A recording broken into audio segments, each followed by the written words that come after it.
So Hare Krishna. Today we are reading from Bhagavad Gita 4.39. And over here,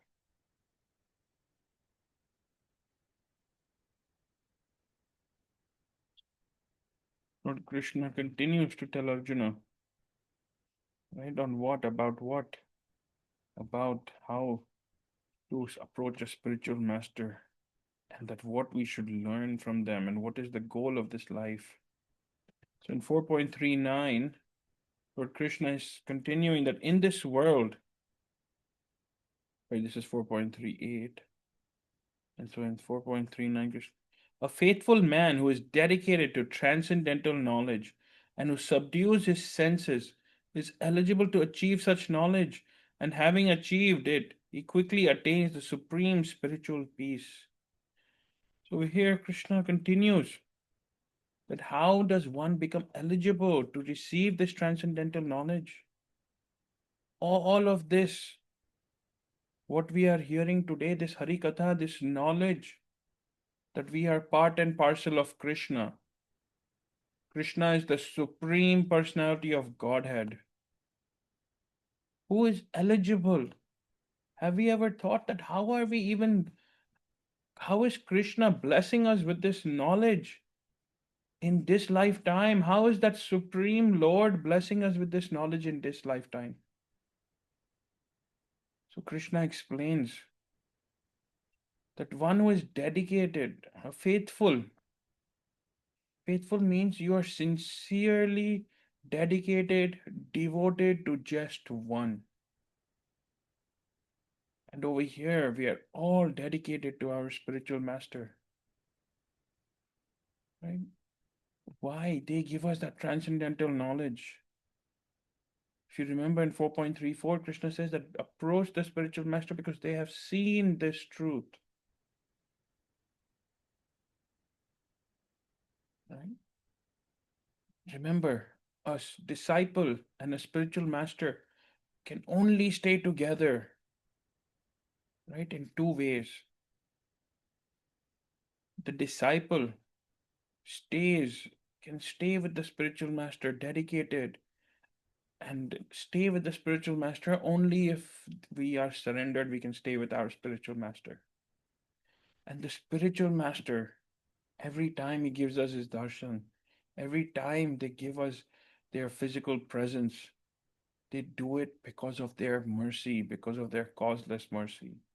That's how a disciple and a spiritual master can stay together forever. Just like how can a husband and wife stay together forever? When there's love, when there's understanding, right? When there's respect. All of that there is there even in the spiritual master and disciple relationship. But in there is one more. The disciple always stays surrendered. If the spiritual master yells, or if the spiritual master chastises, or if the spiritual master loves or says good words, they are the same in all of those situations. Because our spiritual master is our ever well-wisher. That's why Srila Prabhupada, Bhaktipada used to always write in their letters, your ever well-wisher. Right? So a faithful man who is dedicated to transcendental knowledge, that knowledge that we have learned from that our spiritual master has bestowed upon us, and who subdues his senses. Subdues means does not give in to their senses. Oh, today I want to eat meat. No, no, no, this is not right. Today I want to drink alcohol. No, no, no, I don't want to do, I can't do that. Right? Why? Because I have promised my spiritual master. It's just to subdue that we no longer exist. It is all about just you. It is all about Guru and Krishna. Why? Because the spiritual master has opened our darkened eyes. Om Agyante Imrandasya. Gyananjana Shilakya. My spiritual master has opened my eyes. They have given this knowledge. And all of this, one does not try hard and, subdues their senses. It automatically happens when we follow the spiritual master's instructions. It automatically happens from within. Because remember, we may be in this body in this lifetime only, but our soul has gone through so many bodies, so many deaths, so many births, so many deaths, so many births. And the soul is now tired. So it is praying in its heart to Krishna. The soul is praying. And praying from the bottom of the heart, the soul is actually praying to that Supreme Lord. That please let this be my last word. Please show me the path. And then that spirit, that Krishna who is seated in our heart as our Chaitya Guru, as the Guru within the heart, he guides us to the spirit, to understand what the spiritual master is saying. Because remember, hundreds and thousands of people hear about Krishna being the Supreme Personality of Godhead, but only very few follow. Right? Why? Because they have not become eligible to achieve such knowledge yet. They accept Shiva as God, they accept Brahma as God, they accept Ganesha as God, they accept Mata Rani as God, and they accept Krishna also as just another God. That is not true. Krishna is the Supreme Personality of Godhead, the topmost. There is no one else. Even in the 10 offenses, we hear that one of the offenses is to consider the holy names of Lord Vishnu, Lord Krishna, to be equal to or independent of the holy name of Lord Vishnu. Sorry, to consider names of Lord Brahma and Lord Shiva, right? To be equal to, if you consider Brahma and Shiva equal to Vishnu, equal to Krishna, that is an offense. Offense means even Lord Shiva and Lord Brahma, they take offense at it. Even they're like, how is this? How is this living being thinking that I am equal to Krishna? They get offended. Because they themselves are praying to Krishna, the Supreme Personality of Godhead. In fact, Radha Vallabh Lalji in Vrindavan, right, is Lord Shiva's personal deity that he worshipped of Lord Krishna. Lord Shiva used to worship Krishna in that form as Radha Vallabh. It is right next to the Banke Bihari temple in Vrindavan, Radha Vallabh's temple. Right? They say Radha Vallabh, Darshan Durlabh. Darshan of Radha Vallabh is very hard. Why? Because a lot of people go to Banke Bihari and they think that is the main temple in main temple in Vrindavan. But there are 7 such self-manifested deities in Vrindavan. Right? You have Radha Shyam Sundar. First Banke Bihari, Radha Vallabh, right? Who self-manifested and Lord Shiva actually then passed it down to his devotee. Because the devotee had asked Lord Shiva that you give me what you love. And Lord Krishna and Lord Shiva gave that deity of Radha Vallabh. Then you have Radha Raman, then you have Radha Shyam Sundar. There's such small, beautiful deity. You go to the Radha Shyam Sundar temple in Vrindavan, there's a big deity in the front, right about 4 or 5 feet. But it is not that deity. There's a very small Shyam Sundar deity about maybe 12 to 18 inches. That is the Shyam Sundar deity that Radha Rani manifested from her heart.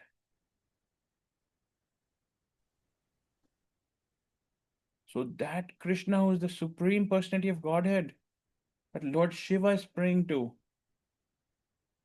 And then what does Lord Brahma say in the Brahma Samhita? Govindam Adi Purusham Tamaham Bhajami. Krishna, you are the primeval Lord. You are the Supreme Lord. So that Lord Brahma is praying to Krishna. That Lord Shiva is praying to Krishna. And here we are thinking that Krishna also is just another demigod. Everybody's ready to accept this, that Krishna also is just another God, but not everyone is accepting Krishna as the supreme God, as the supreme personality of Godhead.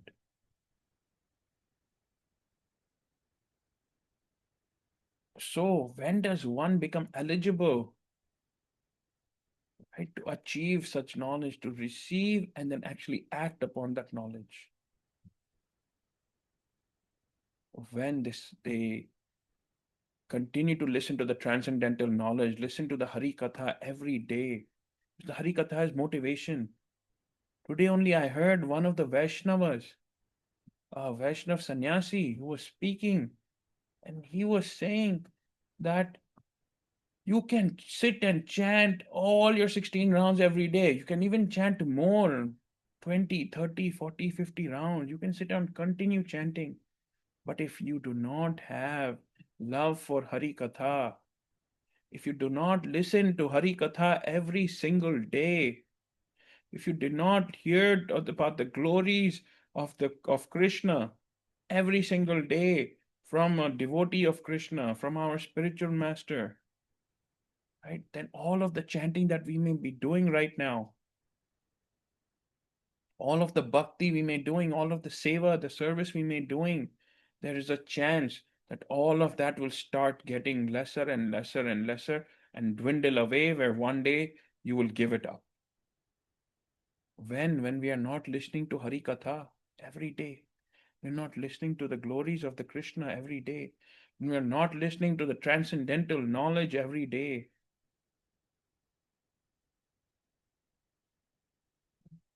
On the other hand, he continued, this Vaishnav saint continued to say that if you are listening to Hari Katha every single day, but you're not chanting 16 rounds, or you're not even chanting any rounds, slowly, slowly you will start developing so much love for the holy name that in addition to listening to the Hari Katha, the glories of Krishna every day, you will also begin to chant and chant and chant more and more and more. Right? So that is a warning for us, that if we do not listen to this Hari Katha every single day, that whatever we currently have, we may also lose. So we should make it a point to listen to this transcendental knowledge every single day from our spiritual master, from the devotees of the Lord. Right? It may be simple. Right? It may be simple that every day we're hearing Krishna is the Supreme Personality of Godhead. We already know this. Right? But we need motivation every single day. We need to keep reminding ourselves, because Maya is so strong that we never know when it may attack us. So we should always, always listen to Hari Katha, listening to the glories of the Lord, to this transcendental knowledge, right? It keeps us afloat. It keeps us from drowning in this material ocean. So a faithful man who is dedicated to transcendental knowledge, to this Hari Katha, and who subdues his senses, is eligible to achieve such knowledge. And having achieved it, he quickly attains the supreme spiritual peace. What is that supreme spiritual peace? That all of these small day-to-day problems don't bother you. Inside you are at peace because you know. Right? What do you know? You know that Krishna is the supreme person of Godhead, and we have received this life simply to serve Krishna and to go back to Krishna.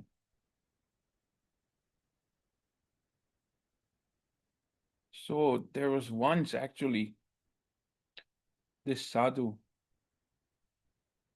right? This sadhu who was in a kingdom he lived. And every night he would eat some jari booty, and he would go into deep trance and sit and chant Krishna's name the whole night and not sleep at all. And the next day he would become like as if he was completely awake. So one day the king inquired, right? The king got actually, he got a confusion in his mind that how is this sadhu not sleeping or doing anything? Still, he's so fresh. He acts like he got full sleep, but I know he hasn't slept. He got this shanka, this question, this confusion in his mind. And the sadhus, the saints, they understand when a disciple, when one of their um, close associates has a confusion or has some shanka in their mind. So that sadhu called the king. He gave the king, right, two jari booty tablets, like small things. And he told him, go eat this. And now this was, this Guru Maharaj order, so he ate it. And right in front of him, Sadhu himself ate four of those, right? And the king, after eating that, went and slept. That 2 days he did not wake up. And he said, I ate only two of these and I became so sleepy. But my spiritual master ate four of these. Let me go see how they are. The spiritual master was wide awake. And he could tell that he was not sleeping at all. Then again, after when he said, okay, maybe it's a Leela of my spiritual master. So again, then after that, a week passed by. Again, his spiritual master called the king. And this time he gave him four of those. The first time, the king only ate two of those jari booty and he was sleeping for 2 days. Now he gave him four. And in front of him, the Guru Maharaj ate eight of those.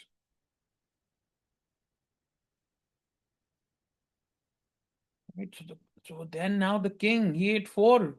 He slept for 5 days because that was so strong. He said, what happened? Where am I? When did I wake up? Why haven't I woken up for how many days have passed? Then the servants told, it's been 5 days. We tried to wake you up, but we couldn't wake you up. The spiritual master said you were sleeping, so we just let you sleep. Then he inquired, did my spiritual master sleep for 1 day or 5 days? They said, no. Third time, again after a month, spiritual master called him.